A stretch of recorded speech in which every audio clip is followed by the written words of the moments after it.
शरणं गच्छामि। द्वितीयंपि बुद्धं शरणं गच्छामि। द्वितीयंपि बुद्धं शरणं गच्छामि। द्वितीयंपि धम्मं शरणं गच्छामि। द्वितीयंपि धम्मं शरणं गच्छामि। द्वितीयंपि संघं शरणं गच्छामि। द्वितीयंपि संघं शरणं गच्छामि। तृतीयंपि बुद्धं शरणं गच्छामि। गच्छामि। सुपटिपन्नो भगवतो सावकसंघः। उजुपटिपन्नो भगवतो सावकसंघः। न्यायपटिपन्नो भगवतो सावकसंघः। सामीचिपटिपन्नो भगवतो सावकसंघः। यदिदं चत्तारि पुरुष आणि आपले व्यक्तिगत जोपर्यंत आपल्यामध्ये आहे तोपर्यंत कशी सेवा करावी याबद्दल खूप सुंदररित्या भगवान तथागतांनी उपदेश केलेला आहे. महामंगल सूत्रामध्ये आपण सातत्यानं ऐकता माता पितू पटाणम पुत्रधारच संगव अनाकुलांचं गम्मंता एकदम मंगलम उत्तमम.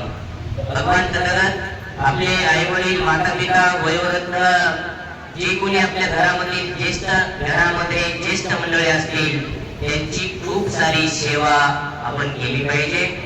कारण आपले माता पिता हे आपल्यासाठी सर्वात प्रथम आपले दैवत आपले देवता जर कोण असतील तर आपले माता पिता आहेत. या जगामध्ये आपल्याला आपल्या माता पितामुळे आपल्या जगामध्ये येता आलं आणि त्यानंतर माता पितांच्या असीम अशा पुण्याच्या बलाने त्यांनी स्वतः नाना प्रकारच्या कुशल कर्माला धारण करत करत मनुष्य देह त्यांनी प्राप्त केला आणि त्यांच्या कुशलाच्या बलाने आम्हाला सुद्धा मनुष्य देह प्राप्त झाला. आणि म्हणून माता पितांचे असीम उपकार आपल्यावर असतात आणि माता पितांची सेवा जोपर्यंत आपल्यामध्ये हयात आहे तोपर्यंत त्यांची सेवा खूप सारी केली पाहिजे.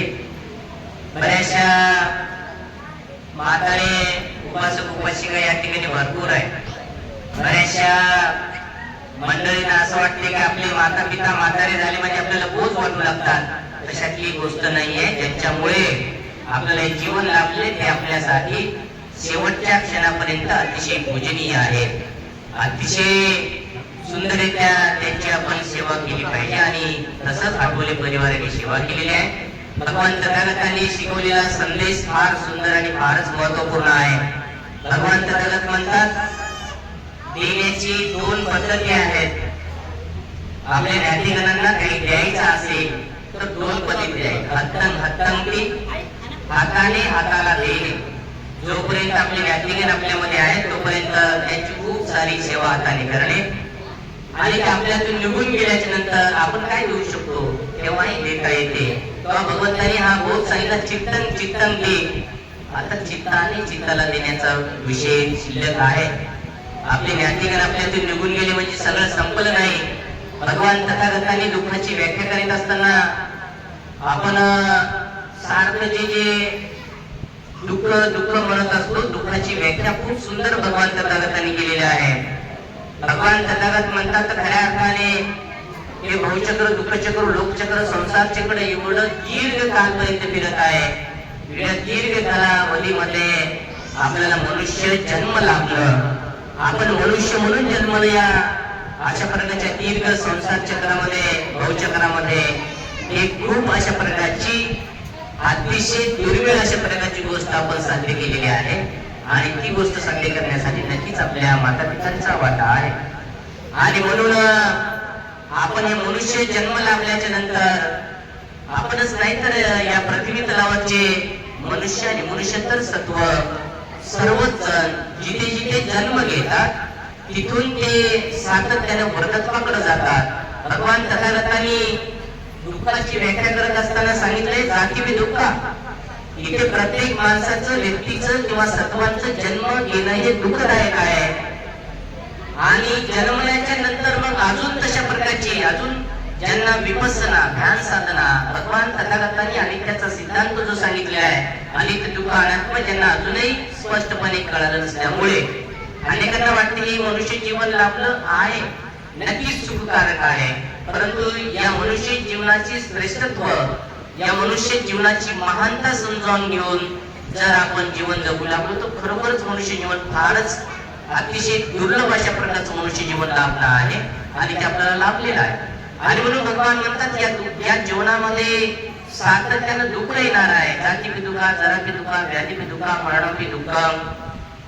भगवान म्हणतात जन्म घेतल्याच्या नंतर त्या सत्वाला, जिथे मनुष्य असेल मनुष्य तर सत्व असतील, तेसं तेसं सत्तानं तम्मा तम्मा सत्य निकाये जाती. जिथे जिथे जे सत्व जन्मलेले आहेत तिथून ते सत्व काही न करता हळूहळू वर्धत्वाकडे जाऊ लागलेले आहेत. आपण वर्धत्वाकडे कोणीही सत्वाचं जेवढं आयुर्मान ठरलेलं आहे मनुष्य आणि मनुष्य, तर त्यांच्या त्या जन्मल्याच्या नंतर हळूहळू वर्धत्वाकडे जाणं. आणि एक सत्य गोष्ट जे झालेली आहे, जन्म झाला हे सत्य आहे, तशी दुसरी एक गोष्ट शेवटची मृत्यू ही पुढे होणार आहे, ती गोष्ट सत्य आहे. याच्या मधला कालावधी भगवान तथागताने मनुष्याला जीवन जगण्यासाठी खूप सुंदर उपदेश दिलेला आहे. भगवान म्हणतात आपण या गोष्टीला जाणा, आपण या गोष्टीला ओळखा. आपले मनुष्य जीवन किती दुर्मिळ आहे. आपल्या मनुष्य जीवनाला आपण मनुष्य म्हणून जन्मलो, कारण आपण या गोष्टी दुर्मिळ पाहत असताना भगवान तथागतांचं उत्पन्न होणं दुर्मिळ आहे. आणि भगवान तथागतांच्या धम्माच्या कालावधीमध्ये आपलं मनुष्य म्हणून जन्म घेणं दुर्मिळ आहे. त्याही नंतर आपल्याला भगवान तथागतांचा सद्धम श्रवण करणं ही अतिशय दुर्मिळ आहे. आणि सद्धमाच्या प्रति श्रद्धेचा लाभ होणं ही अतिशय दुर्मिळ आहे. आणि अशा दुर्मिळ असणाऱ्या गोष्टी आपण प्राप्त केलेल्या आहेत. आपण पाहतो की जिथे जिथे आपण जन्मलो हळूहळू व्रत होऊ लागलेलो, व्रतत्वामध्ये नाना प्रकारच्या व्याधी, बऱ्याचशा जणांना याचं स्मरण झालं पाहिजे की प्रत्येक वयोवृद्ध झाल्याच्या नंतर व्याधी ज्या उत्पन्न होतात, जसं त्या व्याधी म्हणजे म्हातारपणामुळे हातपाय थकून जाणे, डोळ्याने न दिसणे, कानाने ऐकायला न येणे, उलटावस्था न येणे, या सर्व वर्धत्वामुळे येणारे हे जे काही हानी आहे किंवा त्याला व्याधी म्हटलेला आहे, आजार म्हटलेला आहे, ती येणार आहे. कारण डोक्याच्या काळूपासून ते पायाच्या तळव्यापर्यंत या एवढ्या 3.5 हाताच्या काळामध्ये 1600 नाना प्रकारचे आजार झालेले आहेत. त्याला भगवान बुद्धांनी वेगवेगळ्या प्रकारचे नावं दिली. डोक्यापासून आपण पाहतो अनेकांना केसाचे आजार, डोक्याचे आजार, मधले मेंदूचे आजार, त्याच्यानंतर नंतर कपाळाचे आजार, कानाचे आजार, डोळ्याचे आजार, नाकाचे आजार, तोंडाचे आजार, नखाचे आजार, गळ्याचे आजार, असे जर पाहिलं डोक्यापासून वर पासून ते खालपर्यंत जाता जाता 1600 आजाराची भेट होते. हे सर्व आजार या मनुष्य देहामध्ये वेगवेगळी वेगवेगळ्या मनुष्याला वेगवेगळ्या हवेमध्ये वेगवेगळ्या वातावरणामध्ये राहत असल्यामुळे, वेगवेगळ्या प्रदेशामध्ये राहत असल्यामुळे, वेगवेगळ्या प्रकारचं खाद्य खानपान सण राहण असल्यामुळे हे सगळे वेगवेगळे असे आजार निर्माण होणार आहेत. आणि म्हणून भगवान बुद्धांनी म्हटलेले व्याधी भी दुःख, नाना प्रकारची व्याधी होणे दुःख आहे. आणि शेवटी मरण भी दुःख म्हटलेलं भगवंतानी. आपल्याला वाटते मनुष्य म्हातारे मनुष्य मृत्यूमुख पडल्याच्या नंतर सर्व संपत्ती काही असं बऱ्याचशा जणांना वाटते. आणि म्हणून असं होत नाही. म्हातारपण होऊन मृत्यू पावणं ही दुःख आहे. त्या मधला जो कालावधी भगवान बुद्धांनी जीवन जगण्याचा मार्ग शिकवलेला आहे. आणि तो म्हणजे जेव्हापासून आपल्याला कळते तेव्हापासून आपण सुंदररित्या शीलाचं पालन करून समाधीचा अभ्यास करत याच चित्तामध्ये, याच आयुष्यामध्ये, आपल्या चित्तामध्ये एकही कोणत्याही प्रकारचा विकार शिल्लक न ठेवता अशा प्रकारे जीवन जगणे आणि शेवटचा श्वास सोडणे हे ज्याला जमलं त्याला खऱ्या अर्थाने जीवन जगण्याची कला अवगत झालेली आहे. भगवान तथागत का अशा प्रकारचा मार्ग शिकवतात. आपण एवढ्या मोठ्या प्रमाणामध्ये या ठिकाणी जमलेलो आहोत, भगवान तथागतांच्या धम्माचा अवबोध अनेकांना अजूनही झालेला नाही. शील समाधी प्रज्ञा विपස්සना मनुष्य जीवनाचं महत्व अजूनही बऱ्याचशा जणांना कळालं नाही.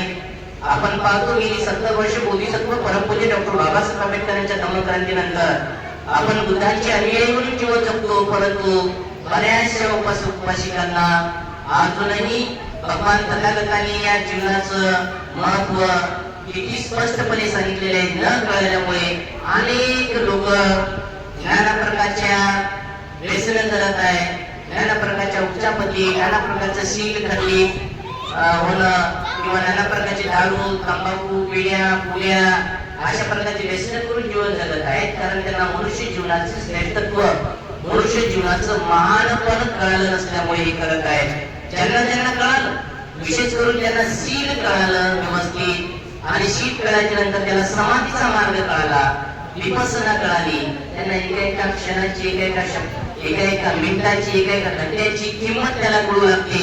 एका घंट्यामध्ये सुद्धा आपण जर सुंदररीत्या आपल्या श्वासाला, आपल्या संवेदनाला पाहता पाहता जाणता एखाद्या घंट्यामध्येही कोणी मुक्त होऊ शकते किंवा श्रोतापूर्ण सुखदागाने आनंदाने हरत होऊ शकते. असे बुद्धांच्या काळामध्ये अनेक उदाहरण आहेत आपल्या समोर. दारूची नावाचा एक अशा प्रकारचा साधू होता आणि तो भगवान तथागतांना भेटण्यासाठी गेला. आणि भगवान तथागतांना भेटण्यासाठी गेल्याच्या नंतर भगवान मला तुमचा धम्मा ऐकायचा आहे. त्यावेळेला भगवान भिक्षाटनासाठी जात होते, भोजन पात्र हातामध्ये घेऊन भिक्षाटन करण्यासाठी जात होते. भगवान तथागतांनी त्या व्यक्तीचं चित्त जाणलं आणि पाहिले की अरे काही मिनिटामध्ये हात ओळखून पडणार आहे, याला आता धम्म सांगितलं पाहिजे. भगवंतांनी थोडा वेळ आपलं भिक्षाटन जात असताना, धम्मदेशनेला जात असताना थांबवलं, त्याला उपदेश केला आणि उपदेश केल्याबरोबर त्याला लगेच धर्म कळाला आणि तो अनंत झाला. म्हणजे या सर्व भवचक्रातून, दुःखचक्रातून, लोकचक्रातून, संसार चक्रातून मुक्त झाला. आणि त्याने तिथेच अशा प्रकारे काही क्षणामध्ये त्याने आपलं देह त्यागला. म्हणजे असे प्रकार काय, एका मिनिटाची, एका घंट्याची, एका दिवसाची किंमत जेव्हा आपल्याला भगवान तथागतांचा महान धम्म कळल्याच्या नंतर त्याची किंमत कळू लागेल. म्हणून मनुष्य जीवन आपल्याला वाटते तेवढं जे मिळालेलं आहे, ते वाटते तेवढं अनेक कल्पापासून आपण कोणत्या ना कोणत्या प्रकारचे पुण्य, कुशल, सत्कर्म केले असेल, त्यामुळे आपल्याला मनुष्य जन्म लाभलेला आहे.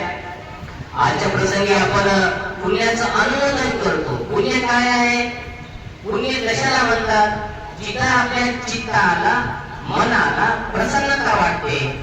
जिथे आता तुम्ही पाहिलेला आहे बुद्धांचा सुंदर अशा प्रकारचा मार्ग तुम्हाला ऐकायला किती सुंदर वाटते, मनाला प्रसन्नता वाटते. मनुष्य जीवन किती महान आहे कळल्यानंतर आपल्या मनाला बरोबर थोडासा आनंद वाटते. पुण्यतिथी पुण्य, चित्तं पुण्यतिथी पुण्य, चित्ताला भाव, चित्ताचा भाव पुनीत होणे, तिथं पुण्यकर्म आहे. आणि हे सगळंच पुण्यकर्म तुम्हालाही या पुण्यामध्ये उपस्थित राहण्याचं जे आज कारण आहे, हे कालकथिताई यशोदाबाई महादेव आठवले यांच्या पुण्याच्या अनुमोदनामुळे बरोबर. तर हे सर्वांना तुम्हालाही अशा प्रकारच्या पुण्यामध्ये सहभागी होण्यासाठी त्यांचंच महान पुण्य आहे. आणि म्हणून तुम्ही यांच्या प्रसंगी या ठिकाणी उपस्थित आहात. आणि म्हणून पुण्याचं अनुमोदन करत असताना आपण सर्व ज्ञातिगण, आपण जे आपल्या ज्ञातिगणाला सुरतीकडे पाठवण्यासाठी किंवा आपल्या सर्व परिवाराला आयुर्वेद सुख लाभण्यासाठी जे आपण कर्म करतो या ठिकाणी, ते कर्म प्रमुख आहे, कर्म प्रधान आहे. आणि म्हणून हे कर्म करण्याचा भावही आपल्या मनामध्ये उत्पन्न होतो. आपण पुण्य काय करत आहोत, आज सर्वजण पाहतात की देव आणि मनुष्यांचे शास्त्र भगवान तथागतांचे चरणी पुष्पार्पण केले जातात, हे पुण्य आहे. ज्या बोधिसत्वांनी सुंदररित्या या देशाला सुंदर बनवण्यासाठी अशा प्रकारचं अथक परिश्रम केलं, त्यांच्या चरणी पुष्पार्पण करणे पुण्य आहे. आणि आठवले परिवाराने सुंदररित्या हे मनुष्य जन्म मिळाल्याच्या नंतर सर्व प्रकारचं सुख वैभव जे आज मिळालेलं आहे, ते नक्कीच कालकथी आई यशोदाबाई महादेव आठवले यांच्या पुण्यामुळे लाभलेला आहे. हे कुणालाही विसरता येणार नाही, कुणी विसरू नये. कारण आपल्याला हे सर्व जो वारसा मिळालेला आहे, आपल्या माता पिताकडून, आई वडिलांकडून मिळालेला आहे. आपण किती मेहनत केली, परिश्रम केलं, कष्ट केलं, तर माता पित्यांचा त्याच्यामध्ये खूप मोठा वाटा असतो. आणि म्हणून आपण त्यांची पुण्याचं अनुमोदन करत असताना अशा प्रकारचं कुशल कर्म, सत्कर्म, पुण्यकर्म आर्जित केलं पाहिजे. आपण जे धर्माच्या बद्दल किंवा अनित्य दुःख आणि अनात्माच्या बद्दल अनेकांना जाण नाही. अनेक माणसं आपण पाहतो की बऱ्याचशा जणांना धन दौलत पैसा संपत्ती आल्याच्या नंतर हा क्षण आहे की सर्वांना एकदा पाठीमागे फिरून पाहायला लावतो. हा क्षण की आपल्यातून एखादे ज्ञातिगण निघून गेल्याच्या नंतर सर्वांच्या चित्तामध्ये तो अनित्याचा बोध उत्पन्न झाला पाहिजे. अरे माझे जीवन असंच आहे, मीही याच मार्गाचा वाटसरू आहे, मलाही सर्व एक दिवस सोडून जावं लागणार आहे. आणि म्हणून मग ज्यांना ज्यांना हा बोध उत्पन्न झाला त्यांच्यामधून अकुशल धर्म हळूहळू लोप पावतात, त्यांच्यामध्ये विरक्ती यायला सुरुवात होते. त्यांच्या आसक्तीचे जेवढे जेवढे संस्कार आहेत ते आसक्तीचे संस्कार हळूहळू गळून पडायला सुरुवात होते, विरक्ती निर्माण होते आणि ते धर्माला धारण करण्याचे बुद्धाच्या अनित्य दुःख आणि अनात्म या सिद्धांताला जाणून घेतात. आपण पाहतो की जीवन किती क्षणभंगुर आहे.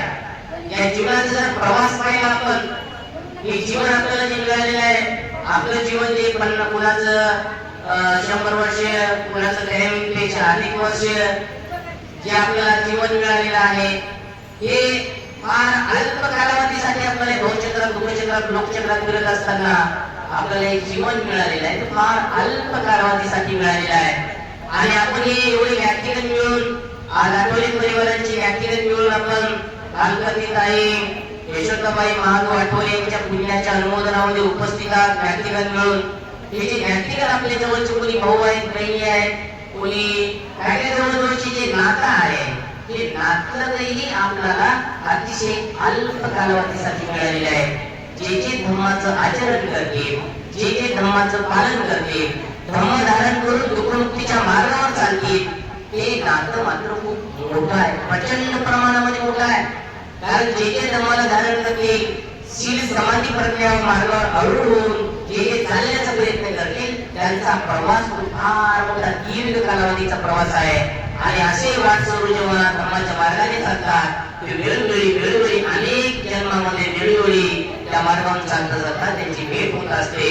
आणि म्हणून आपल्याला आपण जे पाहतो मनुष्य जीवनाच्या बाबतीमध्ये बऱ्याचशा जणांना त्याचा बोध नसल्यामुळे हे मनुष्य जीवन किती अनित्य आहे. आणि हे अनित्य असलेलं जीवन इथे काही नाही. इथे आपण पाहतो आपल्याला वाटणारे शरीर आहे, आपल्या शरीरामध्ये अशी कोणत्याही प्रकारची एखादी वस्तू किंवा अवयव किंवा एखादी चीज अशी नाही आहे की ती कशाला तशीच ठेवून द्यायसारखी, जी कधीही खराब होणार नाही, न बदलणारी नाही. असं काहीच नाही, सर्व अनित्य आहे. पाण्याच्या बुडबुड्याप्रमाणे अनित्य असं अनिश्चित आहे. तुम्हाला इथे एवढे जण बसलेला, तुमच्या कुणीही येऊन सांगावं की माझं जीवन निश्चित आहे आणि मी इतक्या कालावधीपर्यंत, इतक्या वर्षापर्यंत मी जगू शकेल, असं तुम्ही कोणी सांगू शकता का? तुमच्यापैकी असं कोणी आहे की सांगता येईल तुम्हाला की माझं जीवन इतक्या निश्चित कालावधीसाठी मी जीवन जगेल, इतके वर्ष, इतके महिने, इतके दिवस मी जीवन जगेल, असं कोणाला सांगता येईल का? जीवन हे जेवढं अनित्य आहे तेवढंच हे जीवन अनिश्चित कालावधीसाठी लाभलेलं आहे. अनिश्चित कालावधी असून सुद्धा या छोट्याशा कालावधीमध्ये आपल्यामध्ये येतात किंचित राग, द्वेष, लोभ, ईर्ष्या, अहंकार, मीपणा, आळस अशा प्रकारचे नाना प्रकारची विकार उत्पन्न होऊ नये याचं स्मरण आपल्या चित्तामध्ये वारंवार होत राहिलं पाहिजे. कारण हे जीवन अनित्य आहे. आपण किती धन दौलत संपत्ती काही जरी कमावली एक दिवस सोडून जावं लागणार आहे, काहीच कोणी सोबत घेऊन जाणार नाही आणि कोणालाही काही घेता येणार नाही. शेवटी आपण पाहतो आपल्या इकडं यांनी आठवले सरांनी आम्हाला सांगितलं की बौद्ध संस्कृती एवढी महान आहे, बौद्ध संस्कृतीप्रमाणे आम्ही आमच्या आईचे अंतिम संस्कार करण्याचा पूर्णपणे प्रयत्न केला, असं त्यांनी सांगितलं. खूप आनंद वाटला. बौद्ध संस्कृती त्यांना कळू लागली सुद्धा, विपस्सी आहे, विपස්සना ज्यांना ज्यांना कळली त्यांना बुद्धांचा धर्म कळू लागतो. अनेक लोकांना अजून गेली 70 वर्ष आम्ही सांगण्याचा प्रयत्न करू लागलो बुद्धांचा धर्म एवढा महान आहे, एवढा अनित्य आहे, तरी पण शेवटी कोणी आपलं नॅटिकल मारल्याच्या नंतर त्याच्या तोंडात सोनं टाका म्हणतात, थोडं सोनं टाका म्हणतात, थोडं तरी टाका म्हणतात. कोणीतरी येते रडतडत इमोशनल होऊन, भावनिक होऊन आणि सगळ्याला सांगते मला काय इतके दिवस माझं केलंय, मी केलंय, जरासं टाकू द्या की, आणि काढून टाकायचा प्रयत्न करतो. काय कशाला टाकताय? अरे सगळं काहीच नाही भूताच्या नामामध्ये. हे कामा जोपर्यंत आपले माता पिता आपल्यामध्ये आहेत त्यांची भरपूर सेवा करा. माता त्यांचा शेवटचा श्वास होतेपर्यंत एवढी सेवा करा, एवढी सेवा करा. त्यांना कधीही वाटू नये की मी माझ्या जीवनामध्ये काहीतरी अपरिपूर्ण राहिलेलं आहे, मला एखादी गोष्ट परिपूर्ण करायची आहे असं कधीच त्यांना भास होऊ देऊ नका. एवढी सेवा करा. हेच खऱ्या अर्थाने सगळं पुण्य आहे. मेल्याच्या नंतर यांनी सांगितलं आजही खेड्यापाड्यात ते चालू आहे. खेड्यापाड्यात आजही माणसं कोणी आपल्या रात्री गेल्याच्या नंतर दुर्मस त्यांच्या त्या प्रेतासोबत गठोड बांधू लागले. गठोड धान्याचं माहिती आहे का तुम्हाला? आता बंद झालं का? चालू आहे कोण? बऱ्याच ठिकाणी आहे, बंद झालं नाही. अरे दिवसभर जिवंतपणे त्यांना जेवढं चालायचं तेवढं चाला ना. हे मरताना त्यांच्या सोबत गठोड बांधणं हे सगळं डोंग आहे. बौद्ध धर्मामध्ये नाही आहे. बौद्ध धर्मामध्ये अशा जुन्या चाली रीती रूढी परंपरा बऱ्याच सोडलेल्या आहेत. आणि मग गठोड बांधून काय करतात? त्याचा काय सिद्ध करायचं आहे? वेळेच्या नंतर झुलक पाणी पाडतात. म्हातारी असताना बरेचसे जण पाणी म्हणून कोणी लातू जवळ येणार, पृथ्वी जवळ येणार, पाणी देणार. आणि म्हातारी कोणी मेल्याच्या नंतर कोणी गेल्याच्या नंतर तांब्यावरून पाणी बाजूला कशाला येतो? यांनी केलं नाही. यांनी प्रत्यक्ष सांगितलं बदलेली आलेल्या जाळी अशा कोणत्याही प्रकारचं कर्मकांड होईल असं काहीही केलं नाही. आणि तुम्ही कोणी करू नका, त्याचा काही अर्थ नाही आहे. असं कर्मकांड करून आपल्याला काहीही त्याच्यातून प्राप्त होणार नाही. माता पिताची आहे तोपर्यंत एवढी सेवा करा, एवढी सेवा करा की भरपूर सेवा करा. हेच खऱ्या अर्थाने त्यांच्या सेवेचं फळ आपल्याला मिळेल. आणि अनित्याचा जो काही बोध आपल्याला भगवान तथागताने सांगितलेला आहे, अनित्य दुःखाने अनात्म ते सर्व अनित्य आहेच, परंतु दुःख देणार आहे. आता जी गोष्ट अनित्य आहे, दीर्घ काळापर्यंत टिकणारी नाही आहे, ती दुःख देणारी आहे का? की आपल्याला आपली ज्ञातीगण आपल्यातून निघून गेल्याच्या नंतर आपल्याला सहज सगळ्यांना दुःख वाटते. माझी माझं नातलग भगवान तथागतांनी हे स्पष्टपणे जाहीर केलेलं आहे की आपले प्रिय असणारे ज्ञातीगण नातलग आपल्याला दुःखासाठी कारणीभूत ठरत असतात असं स्वतः भगवान बुद्धाने सांगितले आहे. आपले प्रियजन आपल्या दुःखासाठी शोकासाठी कारणीभूत ठरत असतात. आणि म्हणून आपण याला सजगतेनं पाहिलं पाहिजे. जे अनित्य आहे ते दुःख देणारे आहे, आणि जे दुःख देणारे आहे ते मी आणि माझं कुठलं मग जी वस्तू जी गोष्ट जे व्यक्ती समजा दुःख देते त्याला मी आणि माझं काही म्हणता येते काय? मी आणि माझं टिकून ठेवण्यासाठी काही आहे काय? इथे काही मी आणि माझं नाही आहे. आणि म्हणून बाहेरच्या गोष्टी जसं आपली यात्रिगण भाऊ असेल, बहीण असेल, माता असेल, पिता असेल, कोणी असेल, पती असेल, पत्नी असेल, हे सर्व बाहेरच आहे. आपल्या या शरीरामधलं हे शरीर आपलं आहे का? हे शरीर आपणच त्याला जवळतो ना. या शरीराला आपण त्याला आहार देतो, आपण त्याला जसं स्वच्छ ठेवायचं तसं स्वच्छ ठेवतो. म्हणून हे शरीर तरी आपल्या हातचं आहे का? तुम्ही कोणाच्या हातचं आहे? तुम्हाला कोणाला वाटते की माझ्या आता डोक्यापासून सुरुवात केली तर माझ्या डोक्याचे केस मी पांढरे होऊ देणारच नाही? कोणाच्या हातात आहे का सांगा बरं तुमच्यापैकी? एवढे इथे जमलेले आहेत की तुम्ही सांगा की मी अशा प्रकारचं काही औषध काही की माझ्या डोक्याचे केस मी पांढरे होऊ देणार नाही. असं आहे का? भले डुप्लिकेट पण तुम्ही करा किती लावून काही थोड्या वेळासाठी ते स्वतःला दुसऱ्या आजूबाजूच्या लोकांना फसवणं काहीच आहे, परंतु स्वतःलाही फसवणं आहे. आम्ही अजून जावाना आहे की नाही? म्हणजे भगवान तथागतांनी अनित्याच्या सिद्धांताला जगासमोर मांडत असताना अनित्य दुःखाने अनात्म जे मी आणि माझं असायला असंच राहील असं ठेवण्यासारखं काहीही नाही या शरीरामध्ये. बाहेरचं तर कोणी नाहीच नाही. बाहेरचं माता पिता, बहीण भाऊ, पती पत्नी हे तर आपल्या मनासारखं उभं राहणार आहे. त्यांना जसायला पाहिजे तसं कसं ठेवणार आहोत? आपल्या शरीराच्या बाबतीमध्येच आपण जसं पाहिजे तसं ठेवू शकत नाही. इतकं हे अशा प्रकारचं अनात्मा आहे. अनात्मा म्हणजे मी आणि माझं आणि मला पाहिजे तसं ठेवण्यासारखं काही नाही आहे. अनित्य दुःख आणि अनात्म या सिद्धांताला आपण समजून घ्यायचं आहे. आणि प्रज्ञेयुक्त चित्ताने म्हणजे यदा पर्याय प्रसत्यात निविंदती दुःखे समगो विसुद्ध्या. भगवान तथागतांनी म्हटलेलं आहे ज्याला आपण जेव्हा प्रज्ञायुक्त जसं आहे तसं पाहायला सुरुवात करू, तेव्हा आपले हे सर्वच्या सर्व दुःख हळूहळू नाहीसे होऊ लागतील आणि खऱ्या अर्थाने दुःखातून मुक्त होण्याचा मार्ग आपल्याला कळू लागेल. म्हणून आपण जे आपले ज्ञातिगण निघून गेले, त्या ज्ञातिगण निघून गेल्याच्या नंतर प्रत्येकाने सजग झालं पाहिजे. जसे जसे आपले ज्ञातिगण आपल्यातून कोणी निघून जातील, मृत्युमुखी निघून जातील, तेव्हा त्या राहिलेल्या नातलगांनी त्याहीपेक्षा अधिक सजग होऊन शील समाधी प्रज्ञेच्या मार्गावर वळलं पाहिजे. अरे माझं जीवन अशा प्रकारे अनिश्चित आहे, मी एक दिवस असं निघून गेलो तर कुठं दुर्गतीला जाऊ, कुठं दुर्गतीला माझं जाणं होईल काय सांगता येते.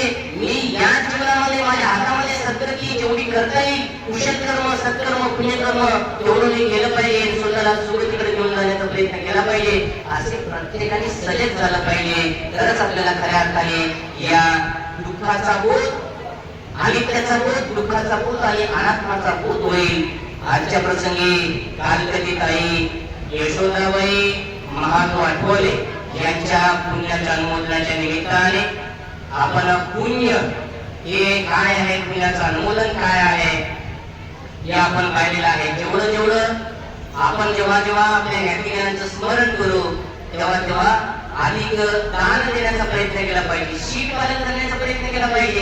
आपल्या चित्तातून राग, द्वेष, लोभ, ईर्ष्या, अहंकार, मीपणा, आळस असे विकार काढून टाकण्याचा प्रयत्न केला पाहिजे. प्रज्ञायुक्त चित्ताने जीवन जगण्याचा प्रयत्न केला पाहिजे. प्रज्ञायुक्त म्हणजे शहाणपणयुक्त चित्ताने.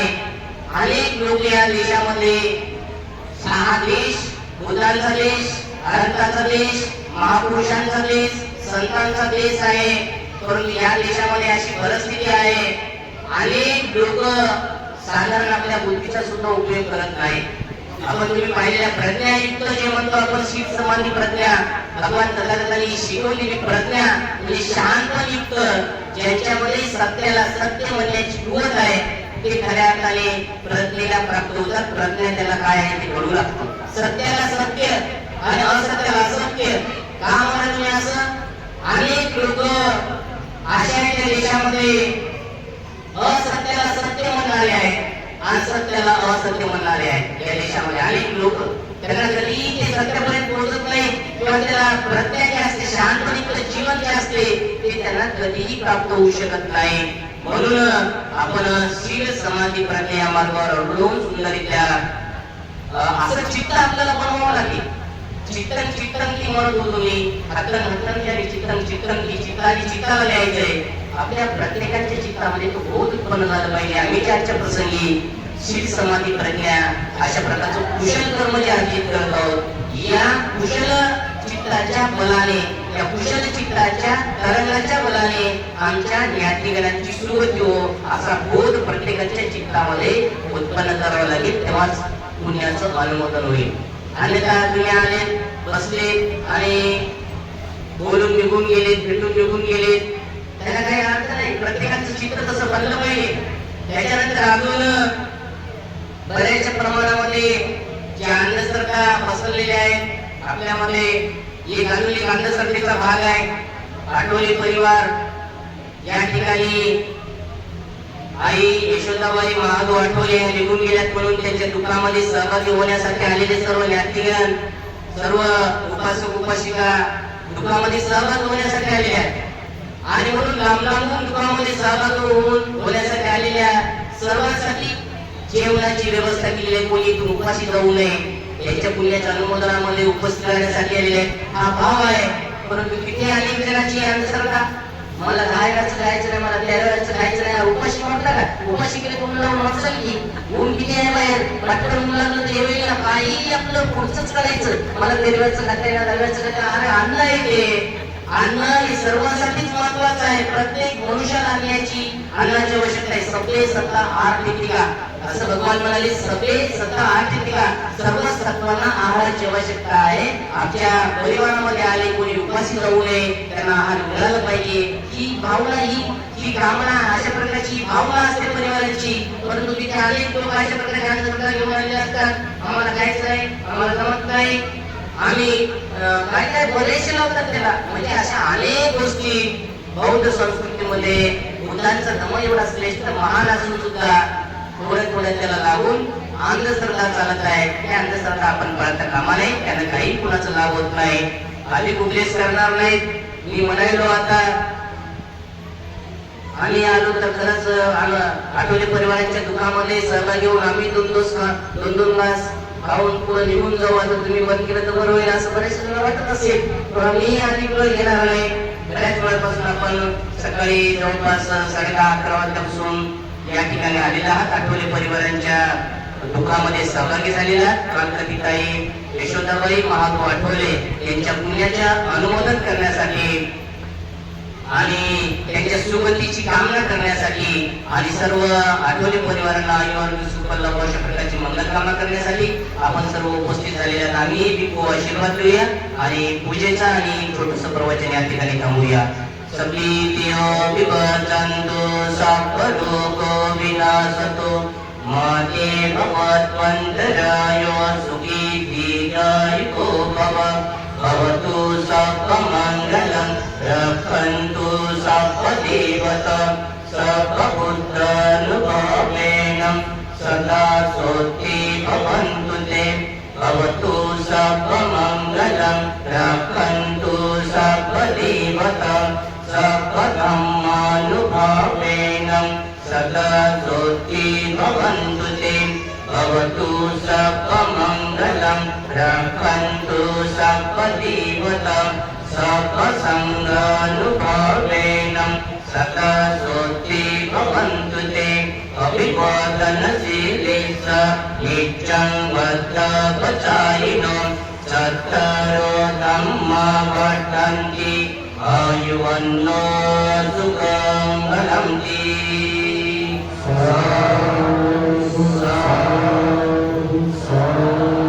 अजून एक गोष्ट सांगायची राहिली. आपण आठवले परिवारांच्या दुःखामध्ये सहभागी होण्यासाठी आलेला आहात आणि सर्व आठवले परिवारांच्या प्रति मंगल कामना व्यक्त करण्यासाठी उपस्थित झालेला आहात. तेव्हा अशा कार्यक्रमाला तुम्ही कोणी कपडे रुपी देऊ नये. कारण आपण सगळ्यांना वारंवार अनेक वर्षापासून सांगत आहोत, तुम्ही अशा दुःखाच्या कार्यक्रमामध्ये त्यांना त्याची साठवण करून आपण थोडस सुंदररित्या बोलून डोंगरास पाहून निघून जायचे. कपडे या कार्यक्रमाला का सांगता तुम्ही? त्यांचे तर छोटासाही कोणता अनेक कार्यक्रम, जन्मदिवस असो किंवा लग्नाचा मंगल करण्याचा वाढदिवस असो किंवा कोणताही छोटा मोठा आनंद उत्सव असेल, तेव्हा आनंद उत्सवामध्ये इडवत असताना भरपूर कपडे घेऊन या. परंतु अशा कार्यक्रमाला कपडे देणं टाळा. आपण सगळीकडे बंद केलेला आहे. पुण्यानुमोदनाच्या कार्यक्रमाला कोणी कपडे नवीन घेऊ नये आणि अशा प्रकारे सर्वांनी याची नोंद घ्यायची. सर्वांचं साधु साधु साधु. आठवले परिवाराकडून या ठिकाणी पूजन देखील सणासाठी जीवनदान दिलं आहे. त्यातील परिवारातील सदस्यांना विनंती लोकांनी जीवनदान द्यावं.